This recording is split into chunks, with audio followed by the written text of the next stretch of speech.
Años después del único registro grabado, la voz del maestro vuelve a dejarse oír. Conmovidos por el hallazgo, invitamos a compartir un decir que, sin grandilocuencia, se vuelca sobre los secretos y misterios que la envuelven. Enrique Pichon Rivière relata aquellas experiencias de vida que originaron su vocación por las ciencias humanas, su capacidad de intervención operativa en la realidad y una producción teórica trascendente. No se trata de una voz lejana, sino más bien de un hablar que desde cerca repasa los primeros vínculos y paisajes que conformaron una identidad rebelde y esquiva a las definiciones que de él aún hoy se tienen. ¿Quién es Pichon Rivière? ¿Qué nos dice esa voz que hoy emerge?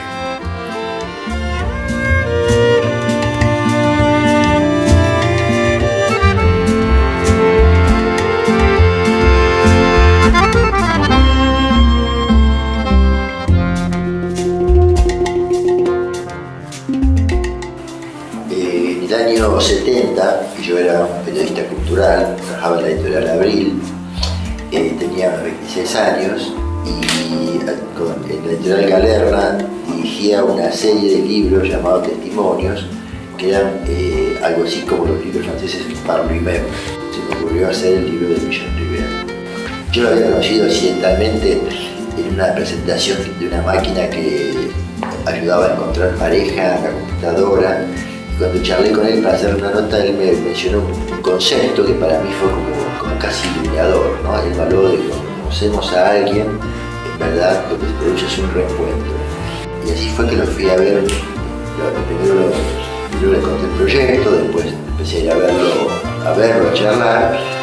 Y yo no sabía casi nada ni de psicología social, ni de su obra, más que lo que había leído en sus columnas en la revista Primera Plana. Y él, con mucha generosidad, empezó a contarme todo.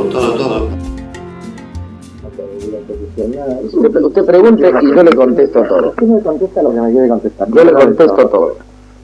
Bueno, ya hemos largado. ¿Cómo eran? ¿Quiénes eran sus padres? ¿Cómo eran?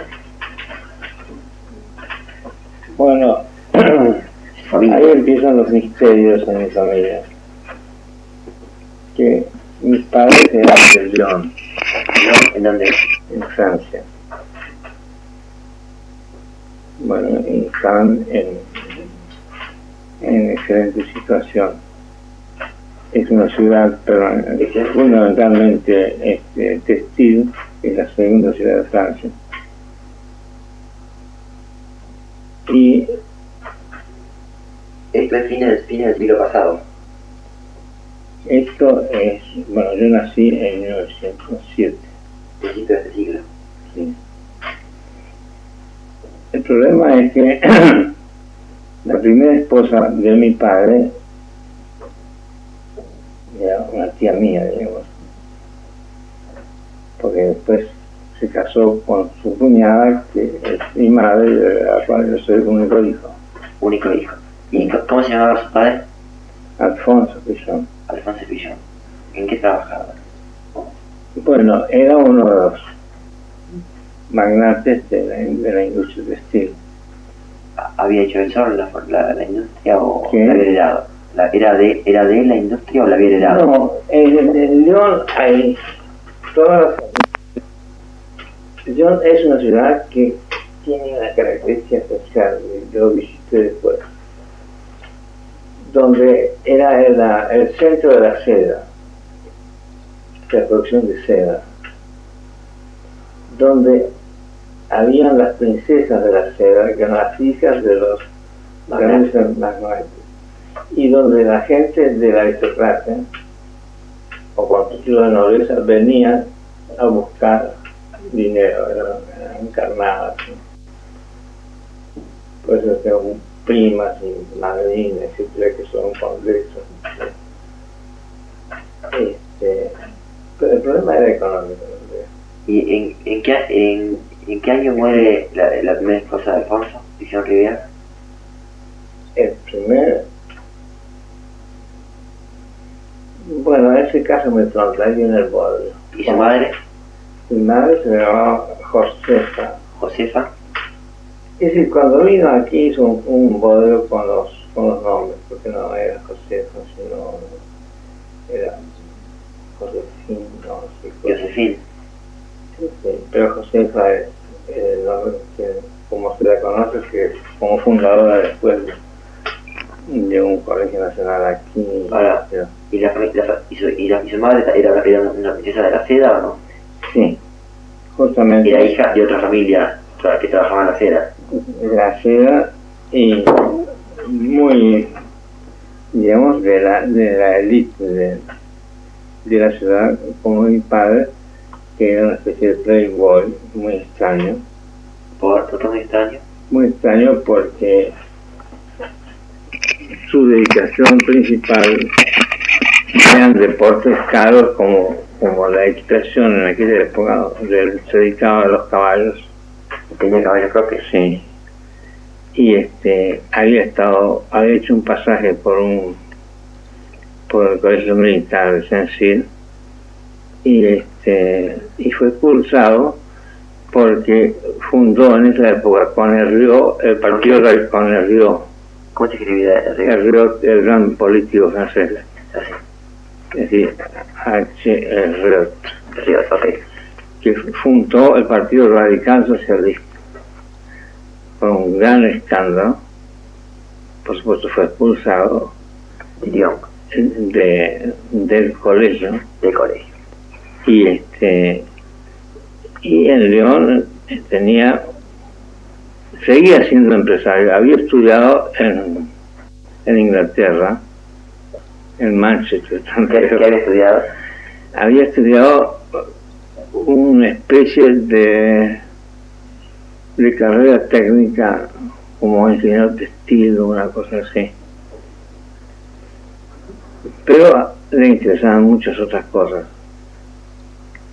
Y bueno, vuelve a León como perito en esas cosas, porque León era fabricante de seda y empezó a interesarse en la historia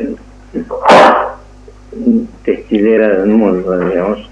Empiezan a interesarse por los casimires, los géneros de hombres, mientras que antes se ocupaban exclusivamente de la seda y de los gusanos de seda y de su cuidado, etc.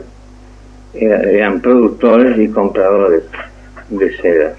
Es decir, que todo a mi alrededor era seda, en el sentido metafórico de la palabra.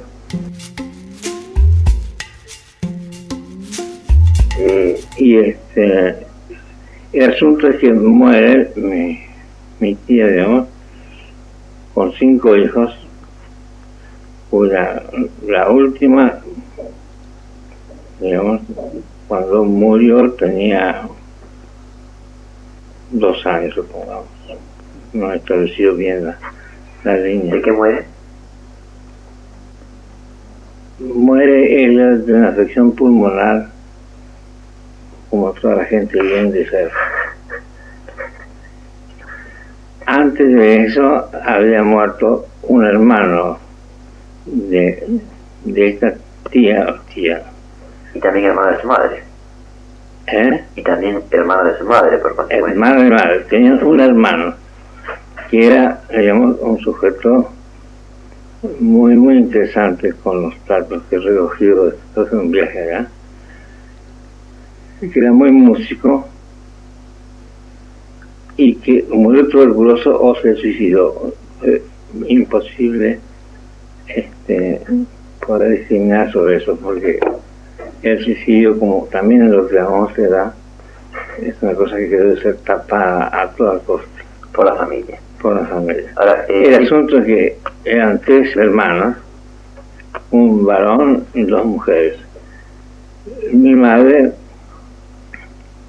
que era muy joven y era una mujer muy bonita. ¿Era tradición que se casara con la hermana cuando alguien muriera? ¿O? No, era todo lo contrario. Eso Lo que es tradición, da la Biblia. Lo que da la tradición en las comunidades judías con gran frecuencia, en las comunidades católicas, y así hizo todo muy reaccionarias, porque Lyon sigue siendo la capital del prejuicio, de la lentitud del desarrollo, dedicado a una sola industria, bueno, con una gran expansión internacional como productores. Y mi padre se casa con su cuñada, menor, sí, con Josefa, que le hace. ¿En qué año puede haber sido? Bueno, parece que nacía a tiempo, así que debe ser en 1906, más o menos. En Lyon. En Lyon, sí. Y pero el acontecimiento fue muy censurado por la rapidez con que se casaron. Si hubieran esperado 20 años, nadie hubiera dicho nada, pero debe ser 1 año y medio, más o menos, según la teoría de mi madre, que siempre se quejaba, o a veces se quejaba de eso, porque había tenido, bueno, una serie de festejantes que fueron muy importantes después, durante la guerra. ¿Cuándo nació usted y cómo?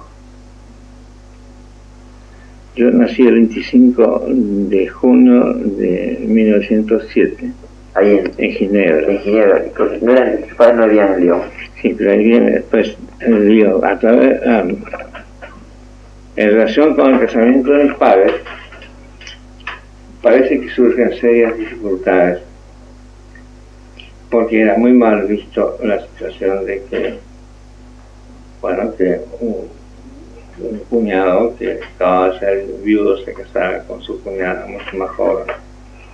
Había bastante diferencia entre ellos. Por ejemplo, ¿qué edad tenía su padre cuando usted nació y qué edad tenía su madre?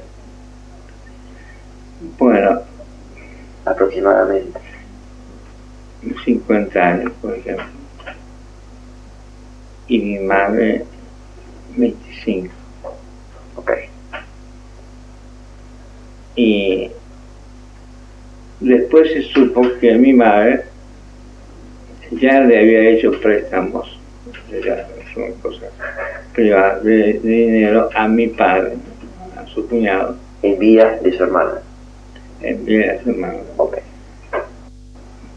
Para reforzar una industria que él tenía. Y sí que alguna situación ya existía previamente, que son secretos familiares.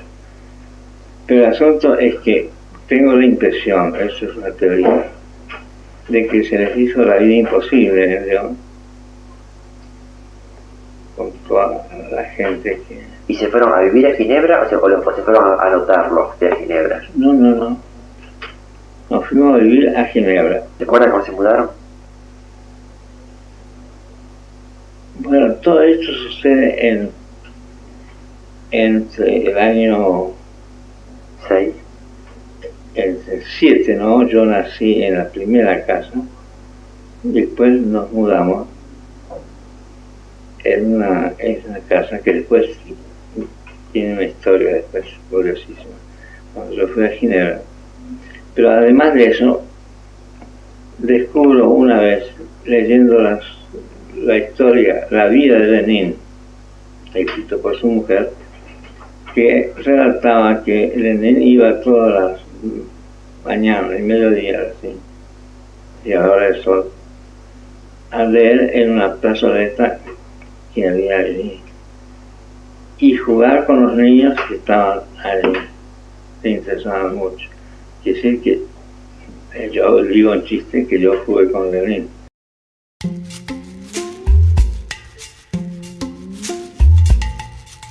¿De cuándo es tu primer recuerdo? ¿Cuál es la última cosa para atrás que te se acuerda? El Chaco. Ah, ya es Chaco, ya es Argentina. Tengo un vago recuerdo y muy curioso, porque he estado pensando estos días de la influencia que tuvo, que cuando salimos de Marsella para acá,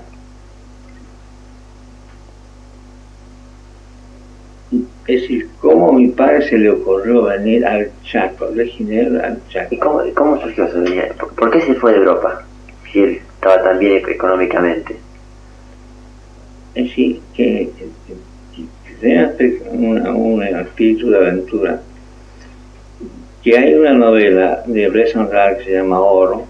¿Oro? Sí, que reproduce mucho la vida de ciertos suizos de la época, suizos, aunque mi padre era francés.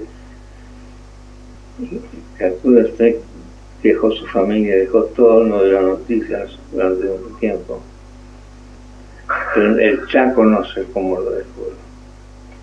El asunto es que siempre vinculado a la cosa textil, fue el primer plantador de algodón, de lino, y su proyecto era montar una empresa en aquella época de fabricación de telas de lino en el Chaco. Era un riesgo, y que fue un riesgo. ¿Y a qué edad vino usted a Chaco? Yo vine a los 3 años y medio, más o menos. Es decir, nosotros llegamos aquí en 1910. Llegan los 3 años. Alfonso, Josefina y Enrique. No, además mis hermanos. Los hermanos. Sí, claro. Que ¿Cuántos hermanos eran? 5. Son 5, sí. Según la teoría de mi madre, la teoría, digamos, religiosa, era que se había casado con mi padre para cuidar de su sobrino. Cuando yo estuve en Europa me di cuenta que era un cuento chino en cierto sentido. ¿En qué viene? ¿En barco? Venimos en barco. No recuerdo nada del viaje en barco. Ahora, lo único que creo acordarme es que al pasar por Barcelona, el barco no puede entrar al puerto. Salimos de Marsella porque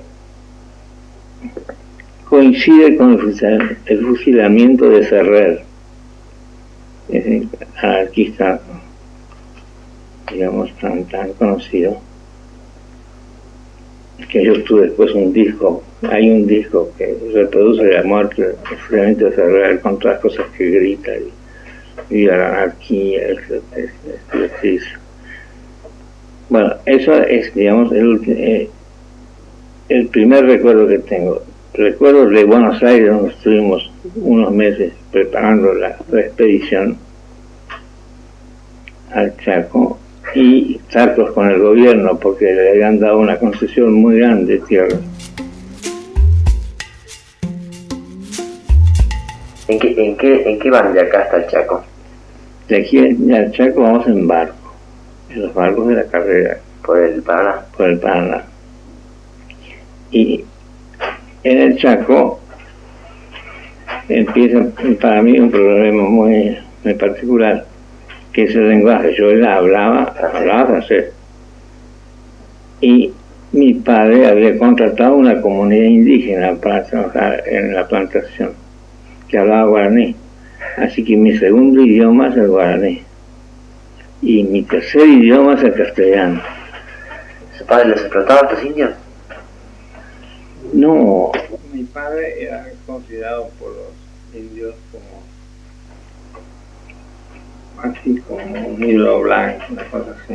Una especie de patriarca. El patriarca se ocupaba mucho de ellos. Perdón, ¿en qué parte de Chaco era? Era en Chaco Santa Cecilia, en el límite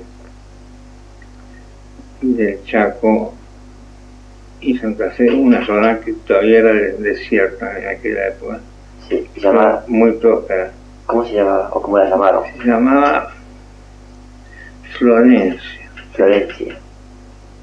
Ya, y cuando su padre llegó, ¿había algo o él levantó todo? O... No, él organizó todo un Pueblo. sistema de plantaciones. No, no había, había 2 o 3 Ranchos. ranchos. ¿Y qué levantó él ahí? Bueno, allí se dedicó a la agricultura intensamente.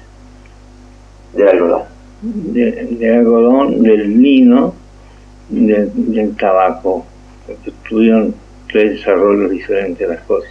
¿Cuántos indios tendría más o menos? ¿O cuántas familias indias? Bueno, alrededor de 100 personas circulaban alrededor de la plantación, más o menos. Exactamente no. Unas 20 familias, sería. Sí, de las cuales mi madre se ocupaba de todos los aspectos ¿De civilizar? asistenciales, no de civilizarlo, sino de las necesidades. Y mi padre de los aspectos técnicos de enseñar el oficio. Claro. Porque él trajo también de Europa algunos capataces que tenía en su industria.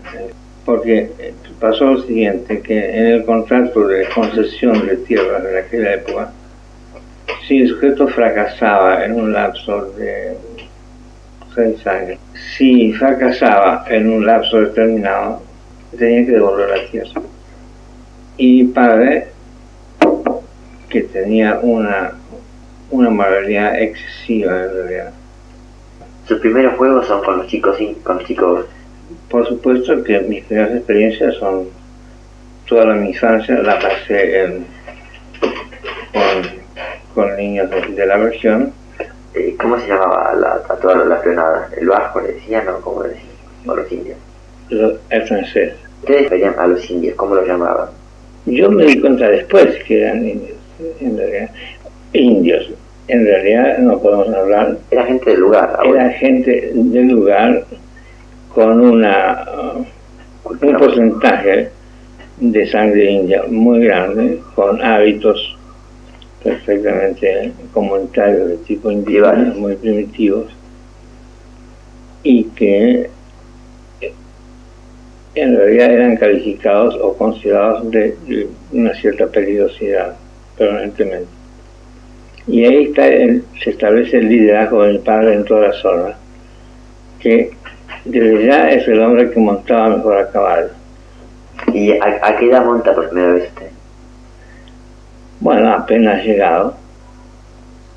Tenían... Además de eso, con la obligación de que cuando empieza la edad escolar, y mis hermanos también, que eran mayores, me arrastraron porque yo no estaba todavía en la edad escolar. Y ahí venían mis conflictos posteriores con el idioma, y hablaba una mezcla de francés, de guaraní, de castellano, una cosa tremenda. Y íbamos a caballo a una legua que quedaba la escuela. En 2 caballos íbamos los 6. Pero lo que es importante es que desde los 4 yo entro en la tarea, ya por ahí todo el mundo trabajaba. La convivencia con esa comunidad infantil de origen indígena o mestiza, digamos, fue una experiencia de vida muy importante para mí, que creo que está en la base de mi vocación por la psicología y la sociología sobre todo.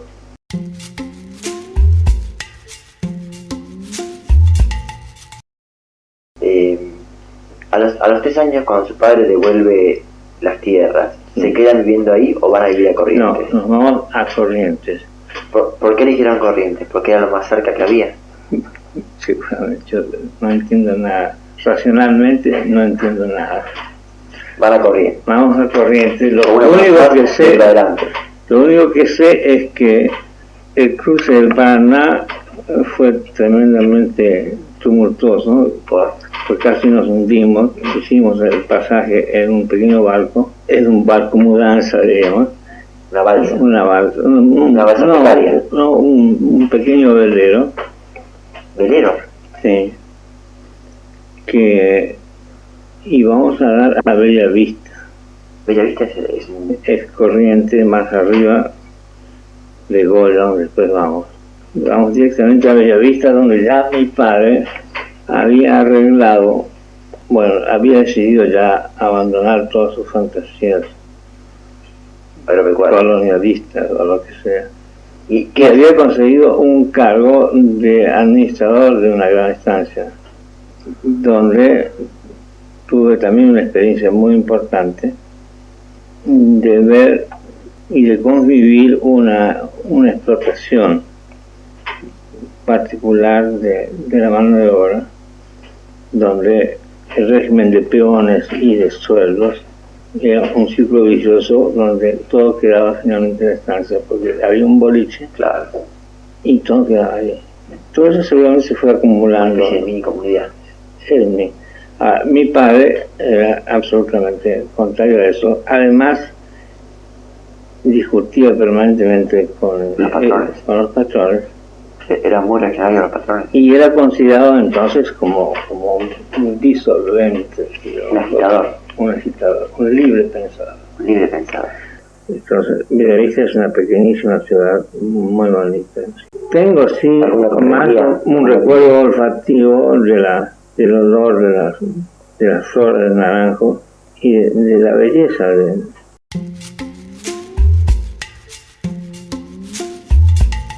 de Bellavista. Vamos a Santa Lucía, otro pueblo muy cercano, un pueblo donde allí yo aprendí política, digamos, uno de los pueblos más politizados, una pequeña población, 5.000 personas, donde había algunas familias que nos acogieron muy bien, las personas dirigentes, la familia Córdoba, que eran maestras, que fueron maestras nuestras también. Después, la evolución que seguramente tenía mi padre, compra tierra y entonces transforma eso, abandona la naranja, ¿no?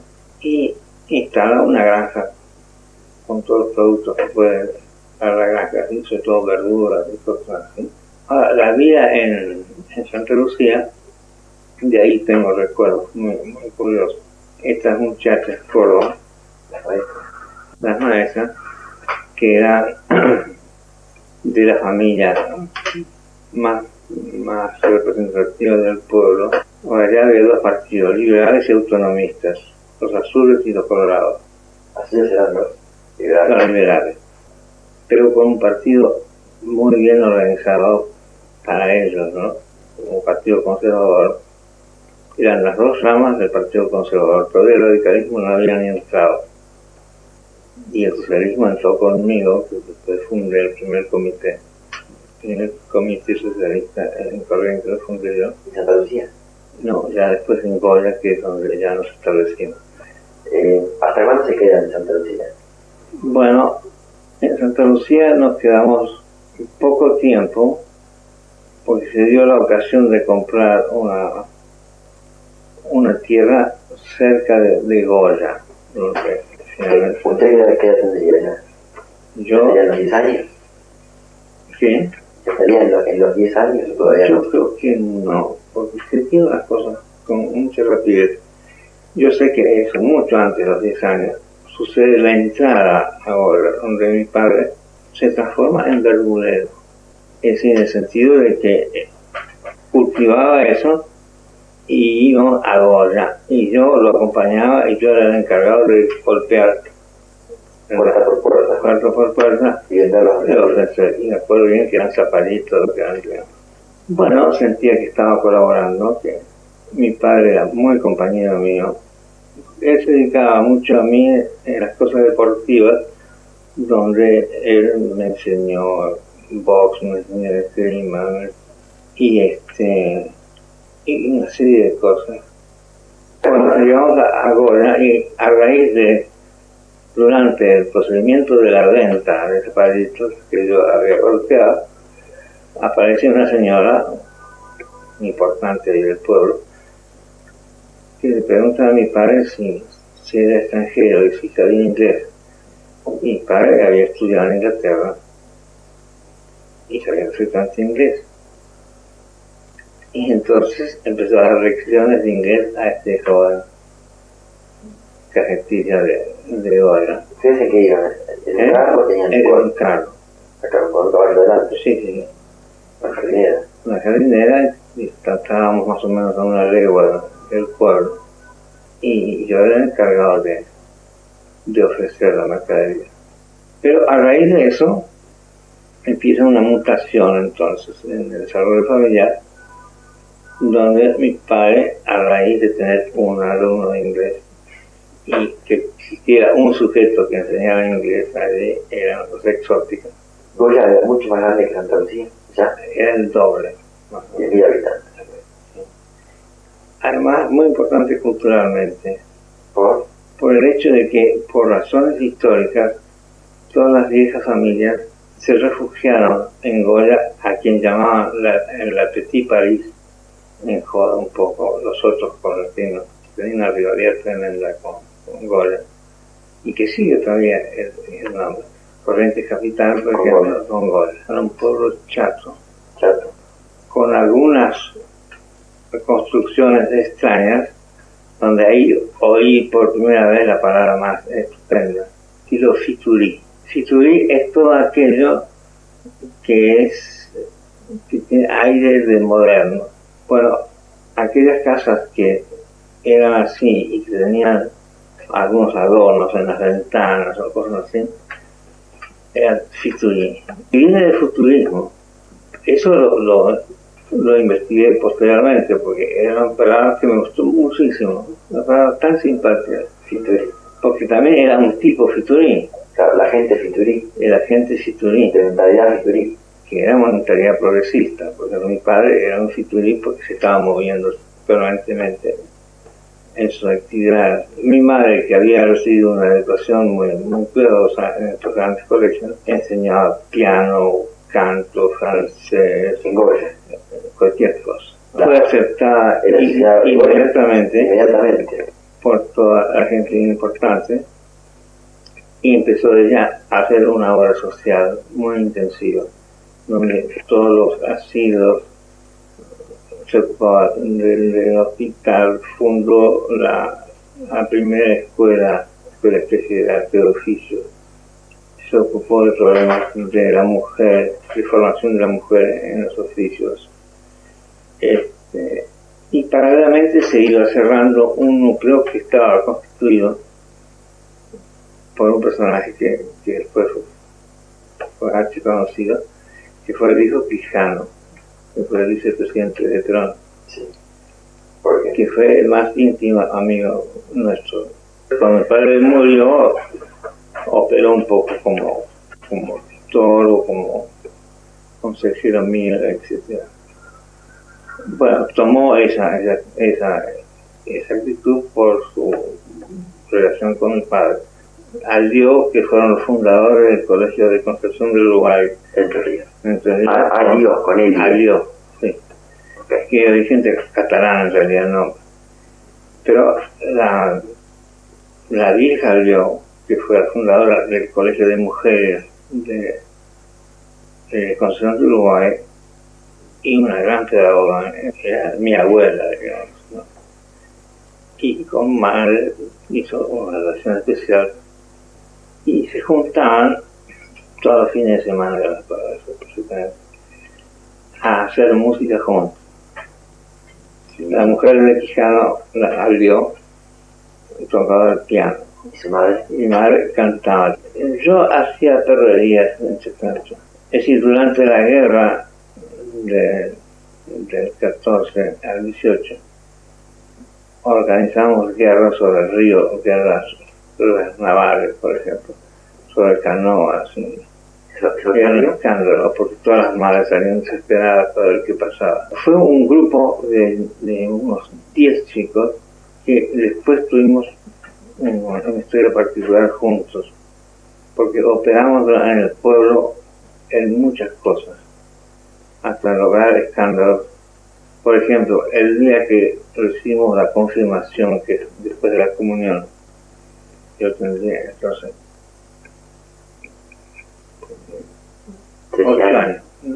8 años. 8 o 9 años.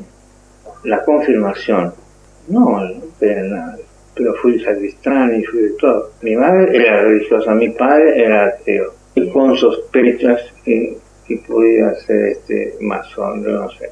Algunos me han dicho que sí, otros que no. Por su posición progresista y liberal. El día de la confirmación descubrimos dónde guardaba el cura el vino y nos regalamos un peludo en la iglesia. ¿Esa fue tu primer peludo? Eso sí, por supuesto. ¿Cuánto lo duró? No sé, pero el asunto es que mi madre dirigía el coro de la iglesia y estaban tocando una, que sería la de María de Guno o cualquier cosa de eso. Y tocaba el órgano porque como el piano también facilitó eso. Y formó un grupo de muchachos del coro que el coro era bastante bueno. Y nosotros aparecimos cantando la Marsellesa en la iglesia. Y mi madre de arriba empezó a cantar más fuerte y nosotros también más fuerte. La Marsellesa, que parecía la internacional en aquella época.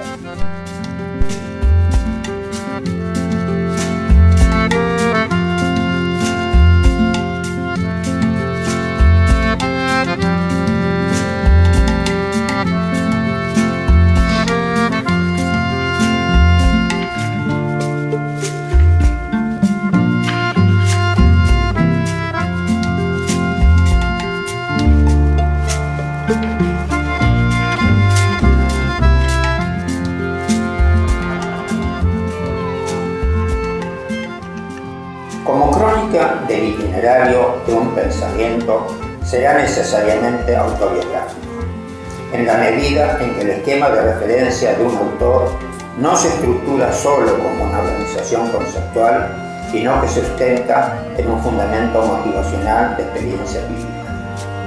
A través de ellas construirá el investigador su mundo interno, habitado por personas, lugares y vínculos, los que articulándose con un tiempo propio, en un proceso creador, configurarán la estrategia del descubrimiento. Podría decir que mi vocación por la ciencia del hombre surge de la tentativa de resolver la oscuridad del conflicto entre dos culturas. A raíz de la migración de mis padres desde Ginebra hasta el Chaco, fui desde los 4 años testigo y protagonista, a la vez, de la inserción de un grupo minoritario europeo en un estilo de vida primitivo. Se dio así en mí la incorporación, por cierto que no del todo discriminada, de dos modelos culturales casi opuestos. Mi interés por la observación de la realidad fue inicialmente de características precientíficas, y más exactamente míticas y mágicas, adquiriendo una metodología científica a través de la tarea psiquiátrica. La trayectoria de mi tarea, que puede describirse como la indagación de la estructura y sentido de la conducta, en la que surgió el descubrimiento de su índole social, se configura como una praxis que se expresa en un esquema conceptual, referencial y operativo.